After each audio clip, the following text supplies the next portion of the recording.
We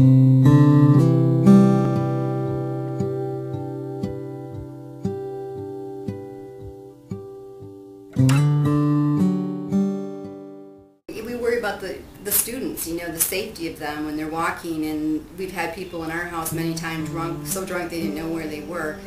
The student conduct, and this gets into alcohol and drug abuse. We don't have a problem with, you know, students having parties or having fun, but it seems to have gotten way out of hand at times, and a lot of disregard to people that they are, you know, that they affect. And having 4 boys, I figured I could deal with noise from the students, although I had no idea it would be that noisy. Vandalism, traffic, just in general, too much noise at night. Part of the concerns come with some of the things that I like about the neighborhood because it's so convenient to downtown campus. We have a lot of traffic through the neighborhood, both cars and people, that most of the time are no problem and just kind of makes the neighborhood feel lively, but other times, you know, there's frequently trash in the yard, or you know, people have come into the yard and thrown furniture about, or you know, you pretty much can't leave anything on your front porch or out in the front, just because those things generally will get taken or tossed in other neighbors' yards or those kinds of things. To some degree, I kind of take that as part of living in a college neighborhood, but it's also pretty clear that it's not actually the college kids that live in this neighborhood usually that are doing that. It's mostly just people walking by.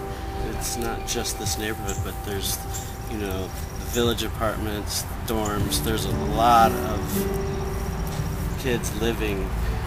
We're right in between downtown and where a lot of people live, so we understand that there's a lot of stuff that comes through here.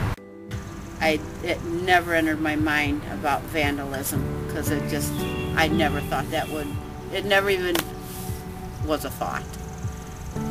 And the vandalism is a lot.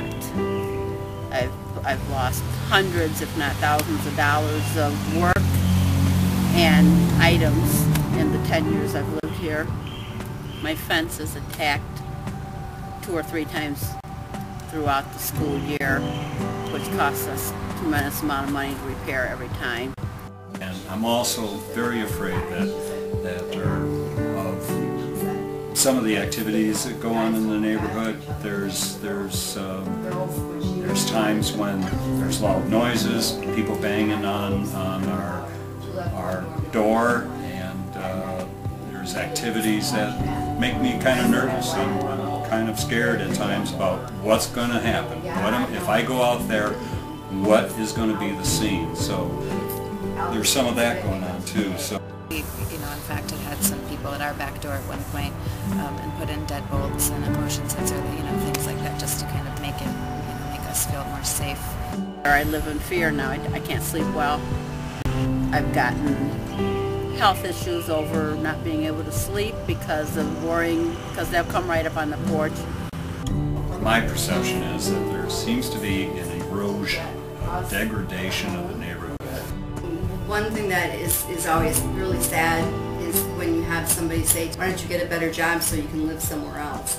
It's a really disrespectful, sad thing for someone to say, is that because you must not be able to afford to live somewhere that's better than this. I think this is a great neighborhood, and I want everybody, we chose it.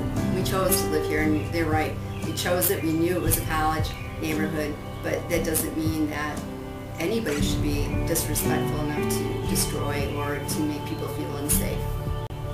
If they're living in a neighborhood, then they should act as if they're living in a neighborhood. They're living in a community here. I think that's the biggest part, is to live together with everybody and be part of a community together.